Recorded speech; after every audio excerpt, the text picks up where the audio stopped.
Question Reality Episode 7. Go outside, man. The graphics are intense. The sidewalks are what make you think this is all normal until you examine what you're actually looking at. So for instance, this is how our perception works, but it shows you that our perception, we must be in a video game, because the animators, the graphic designers, look how they had to draw this. Okay, as you walk, it feels like you're going straight, but to design this on the screen, look how the perspective has to draw upward. This is a real, we're outside right now. Look, the graphics are amazing. The graphics are intense outside. But as we examine visual perception, and plus we know that our eyes are just taking in the data, and then the brain is actually what makes it see. At least that's what we're told.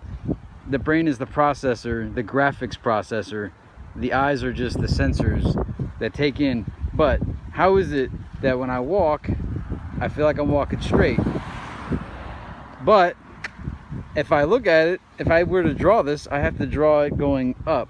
I don't know how else it should be presented to us, but just look at that. That is crazy when you think about it. It's normal. It's not crazy. It's normal because every day we walk, the sidewalks make us think it's all normal until you decide to draw this.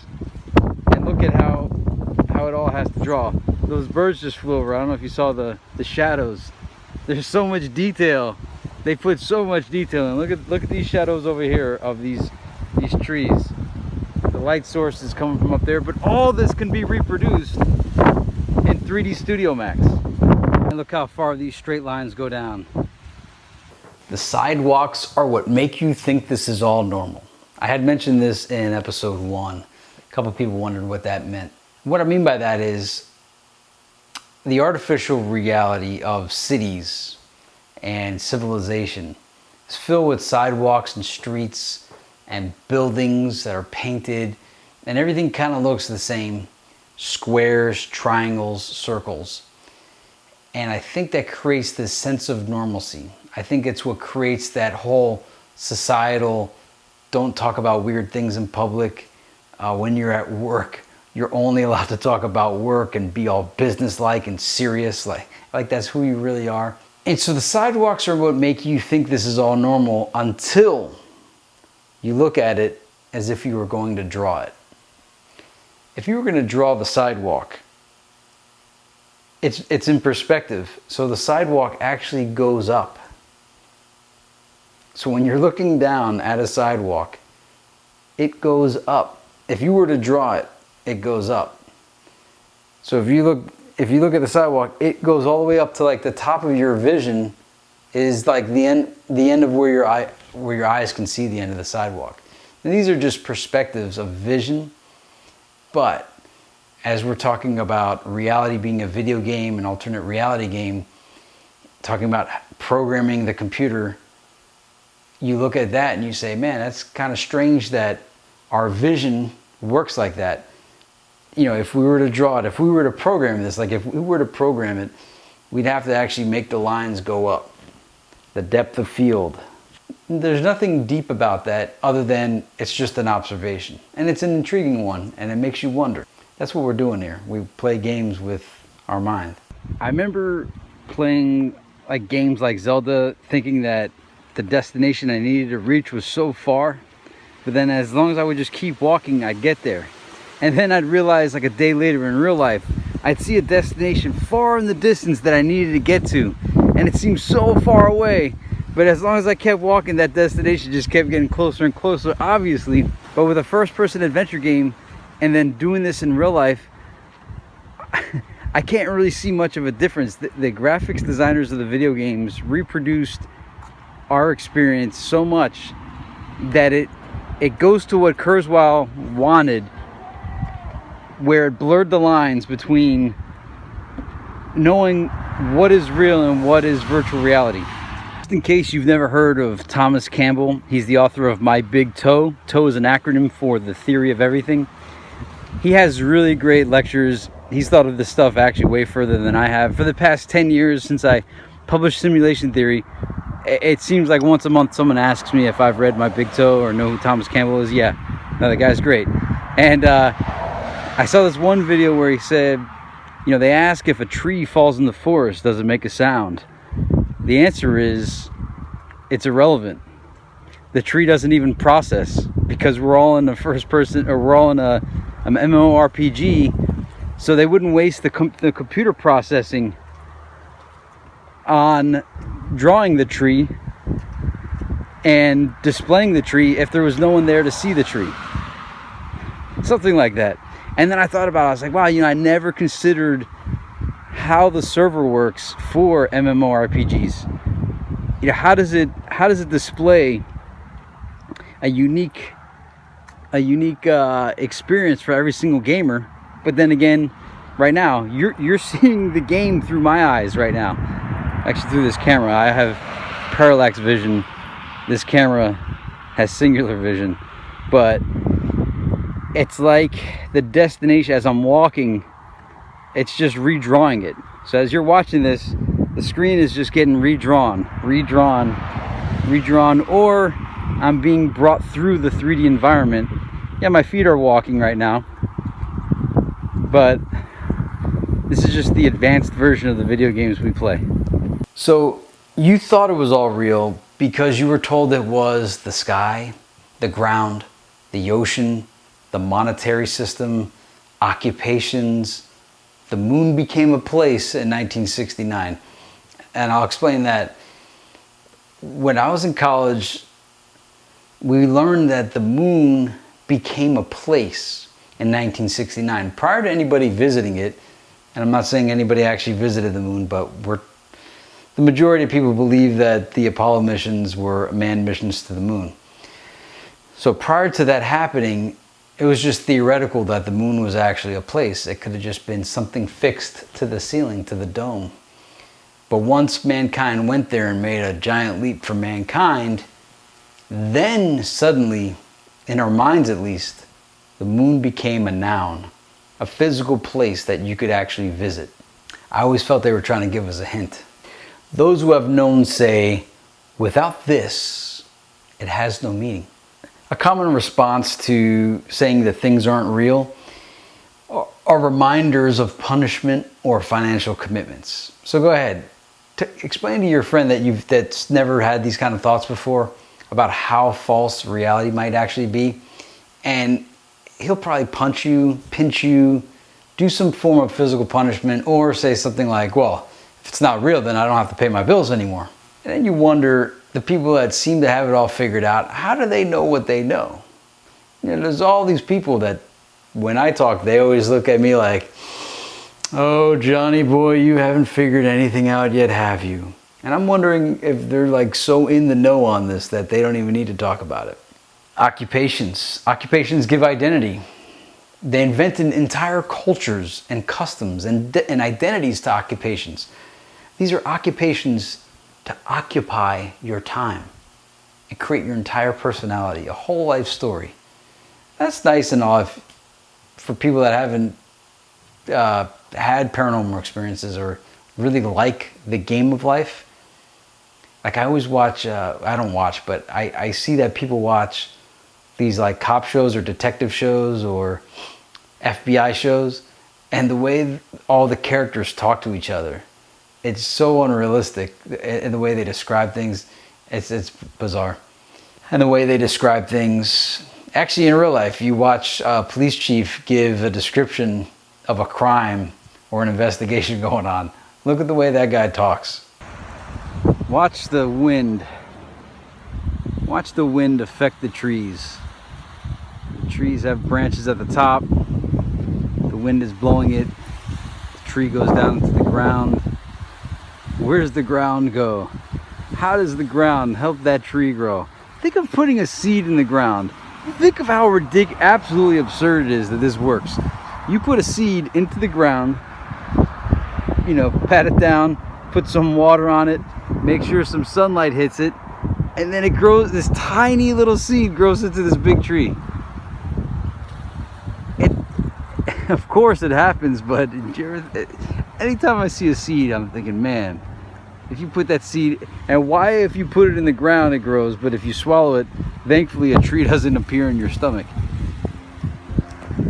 Think about it, and that tiny little seed contained the capability for all these trees to grow gigantically. That is unreal. So if you think this is real, think about that. That came from a seed. Those came from seeds. And regarding the drawing of it, this one slopes downward for drainage, and it's still, even though, okay, you can see there's a drain there, so this is sloping downward to bring the water into the drain. And even though it slopes downward, as we can see how to draw it, we're still drawing up. And at this point, it's beating the dead horse. You're like, yeah, I get it, dude. But even going downward, how else are you going to draw it, though? I'm just showing perception. Perception is what gives our understanding of the universe, of our existence. But our perception, as the philosophers of ancient times thought, do not give us an accurate description of reality. So I guess I should rephrase the sentence from the sidewalks are what make you think this is all real to the sidewalks should indicate to you that you are certainly in a video game. But the title of this episode is Go Outside, Man, the Graphics Are Intense. Every time I go outside, especially if I'm inside for a good 4 hours on the computer working, I go outside and man, the resolution just blows me away. I'm looking at this computer screen, 1980 by 1080, 1920 by 1080. I go outside and man, just the vivid colors, all the stuff that's stationary, all the things that are moving, the trees, the cars, the sidewalks, everything that's out there, the wind. Go outside, man, the graphics are intense. How do they program it all, and how does it not slow down? An angle I would have accepted from sphere earthers, if they would have said, well, John, if everything's a simulation theory, then what's to stop them? Oh, and you think space is fake now that you're a flat earther.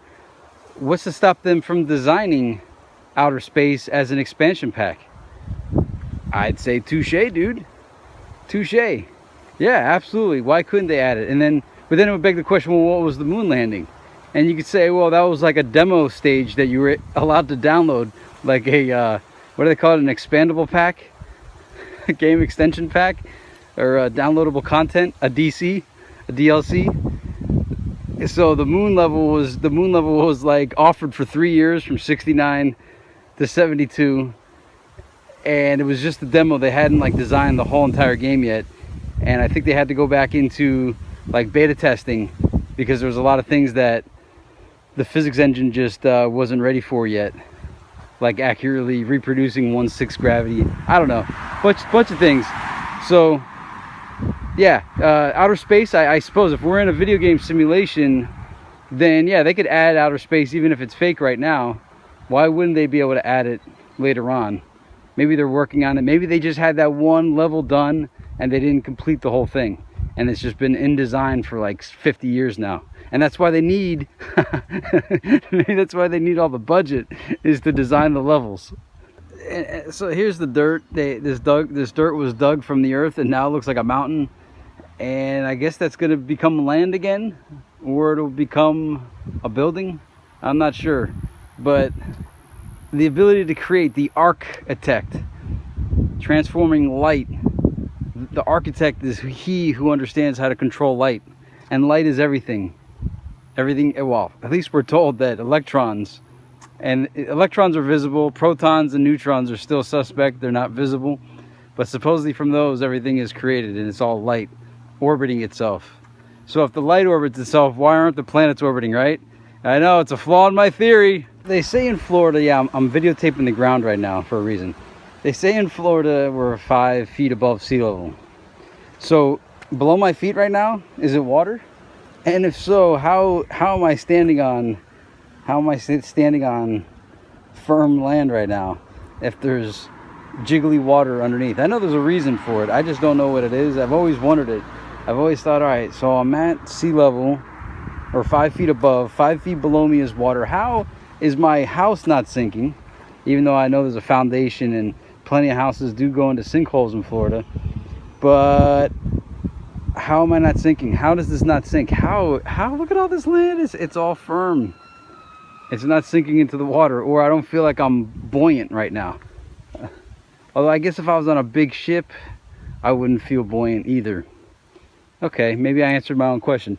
Now, you might think, what an idiot asking these questions out loud. Well, no, I don't care really what you think. This whole flat earth revolution has to be for us to re-ask all the questions, all of our assumptions.